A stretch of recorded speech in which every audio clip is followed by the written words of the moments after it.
Panorama group, जो सोचता है वो करता है।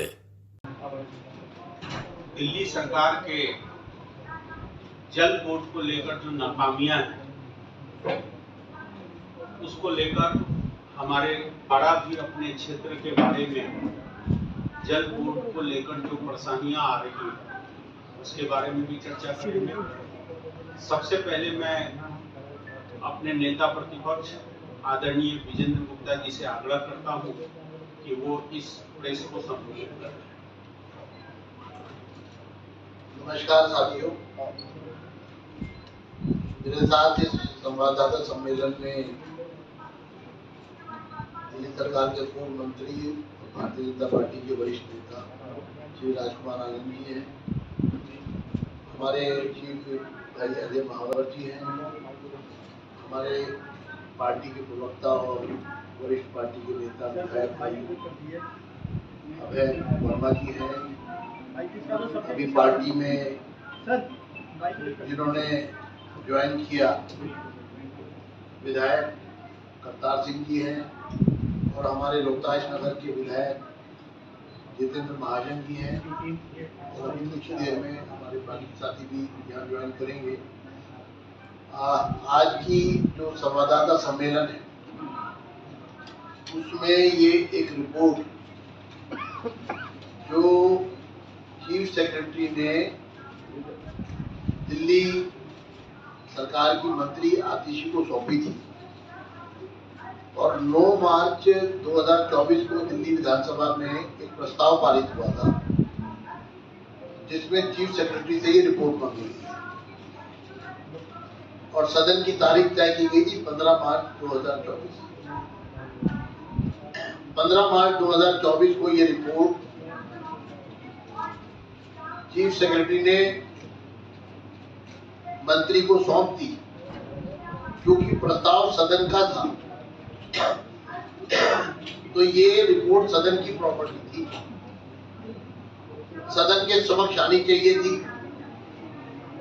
और जब आपने टेबल कर दी तो वो सदस्यों को क्यों नहीं दी गई? इसका मतलब ये साफ है कि क्योंकि इसमें वित्तीय गड़बड़ियों की बात की गई थी, इसलिए इस रिपोर्ट को पब्लिक डोमेन में नहीं आने दिया। हमारा ये कहना है इस रिपोर्ट के अनुसार 2018, 19, 19, 20, 20, 21, 21, 22 और 22, 23 और 23, 24 की तो भी बैलेंस शीट बननी है, फाइनल होनी है। ये 5 साल यानी कि 6 साल से जल बोर्ड की बैलेंस शीट नहीं बनाई गई। हाई कोर्ट के इंटरवेंशन से 18, 19, 19, 20 और 20, 21 की बैलेंस शीट बनाई गई और जिसका सीएजी ने ऑडिट किया। हालांकि बैलेंस शीट देर से बनाई गई, ऑडिट डिले हुआ, लेकिन 21, 22 और 22, 23 की बैलेंस शीट ही नहीं है। ये रिपोर्ट मार्च 2024 की है और आज तक उसके बाद भी बैलेंस शीट तैयार नहीं हुई है। ये बैलेंस शीट क्यों नहीं तैयार की जा रही? क्योंकि जो वित्तीय गड़बड़ियां हैं उसके कारण बैलेंस शीट नहीं बन रही है। सीएजी के ऑडिट को अवॉइड करने के लिए सरकार इस तरह का खेल खेल रही है। हमारा कहना है कि 15-16 से लेकर के अब तक इस रिपोर्ट के अनुसार 28,400 करोड़ रुपए की फाइनेंशियल सपोर्ट दिल्ली सरकार ने जल बोर्ड को दी है, लेकिन इस रिपोर्ट के अनुसार जो फंड दिया जा रहा है, एक तरफ जल बोर्ड के पास पैसा नहीं है, ये कहकर दिल्ली के हालात जो है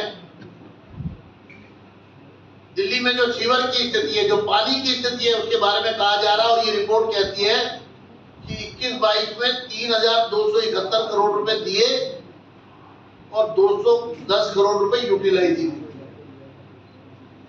ठीक इसी तरह 22-23 में 7,607 करोड़ रुपए सैंक्शन किए, बजट में प्रावधान किया और 3,035 करोड़ रुपए 22-23 में यूटिलाइज ही नहीं। तो हम दिल्ली की सरकार से ये जानना चाहते हैं कि जब पैसा बजट में प्रावधान किया गया तो फिर वो अनयूटिलाइज कैसे है? उसको वो जो दिल्ली के बदतर स्थिति हुई है, जो स्थिति अभी हमने बरसात में देखी, जिस तरह से सीवर ओवरफ्लो हुए और वो गंदा पानी लोगों के घरों में घुसा और जिसके कारण लोगों की मौत भी हुई, वो काम क्यों नहीं किए गए? इसके बाद इस रिपोर्ट से हमें जानकारी मिलती है कि जो फंड दिया गया उसके अनुसार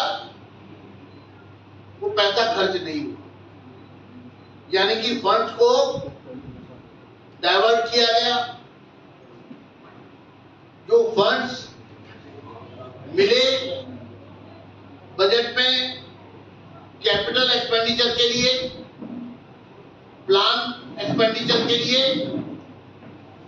और उस पैसे को उसका हिसाब चाहिए कि वो पैसा गया कहां, वो पैसा आपने कहां खर्च किया, वो पैसा आप कहां उड़ा कर ले गए, क्योंकि चीफ सेक्रेटरी इस रिपोर्ट में ये बातें कही गई हैं। इसके साथ साथ जल बोर्ड के पास 73,000 करोड़ रुपया लोन और इंटरेस्ट का बकाया है। ये रिपोर्ट कहती है कि जल बोर्ड ने कह दिया है कि हम ये लिया हुआ लोन वापस नहीं करेंगे। यानी फाइनेंशियल सपोर्ट एक इशू है, लेकिन जो लोन रीपे करना था, लोन लिया गया 73,000 करोड़ रुपया लोन लेकर जल बोर्ड ये कह रहा है कि हम ये पैसा वापस करने में असमर्थ हैं, यानी कि ये पैसा डूब गया। इसके बाद जो ऑर्डर निकले, सत्येंद्र जैन जब जल मंत्री थे 5 जून 2020 को, और उसके बाद जब सौरभ भारद्वाज मंत्री थे और चेयरमैन थे 21 जुलाई 2023 को, उसमें जो पावर्स एग्जीक्यूटिव इंजीनियर्स की सैंक्शनिंग की थी, एक सेट फॉर्मेट है, क्योंकि अगर हर छोटी फाइल मंत्री तक जाएगी तो वो एग्जीक्यूटिव इंजीनियर से उठ के मंत्री तक नहीं जा सकती। वो एग्जीक्यूटिव इंजीनियर से सुपरिटेंडेंट इंजीनियर के बाद, फिर चीफ इंजीनियर के बाद, फिर मेंबर इंजीनियर के बाद फाइनेंस, सीईओ, फिर सेक्रेटरी वगैरह वगैरह, फिर मंत्री, फिर चेयरमैन जल बोर्ड, फिर मंत्री। तो सवाल ये है कि अगर मान लीजिए किसी गली में सीवर लाइन चेंज होनी है, किसी ब्लॉक की सीवर लाइन चेंज होनी है, तो इन्होंने ये ऑर्डर निकाला, इसमें इस रिपोर्ट में ही दिया गया है कि जो फाइनेंशियल पावर थी उसमें 25 लाख रुपए सुपरिटेंडेंट इंजीनियर की पावर थी, यानी कि अगर 25 लाख रुपए तक का कोई खर्च होना है तो उसको चीफ इंजीनियर से, लेकिन इसी तरह से चीफ इंजीनियर की पावर 50 लाख रुपए तक थी। ये 2020 की बता रहा हूं, अब तो पावर बहुत बड़ा थी। मेंबर दिल्ली जल बोर्ड की 1 करोड़ रुपए, सीईओ जल बोर्ड 3 करोड़ रुपए, चेयरमैन 5 करोड़ रुपए और दिल्ली जल बोर्ड 5 करोड़ से ज्यादा। अब ये पावर बढ़ा के जो इन्होंने की है 1 जनवरी 2023 से Jal board above 50 crore, chairman up to 50 crore, CEO DJB up to 25 crore, member DJB up to 5 crore, chief engineer DJB up to 1 crore, superintendent engineer up to 50 lakh. तो इतनी सारी हायरार्की है, यानी कि अगर 50 लाख तक का काम होना है तो सुपरिटेंडेंट इंजीनियर लेवल तक हो जाएगा, 25 लाख तक होना है तो चीफ इंजीनियर। लेकिन मंत्री जी ने एक आदेश निकाला, ये सारी फाइलें मेरे पास आनी चाहिए, यानी पूरी हायरार्की तक जाएगी जिस हायरार्की के पास नहीं जानी है, और फिर मंत्री के पास जाएगी।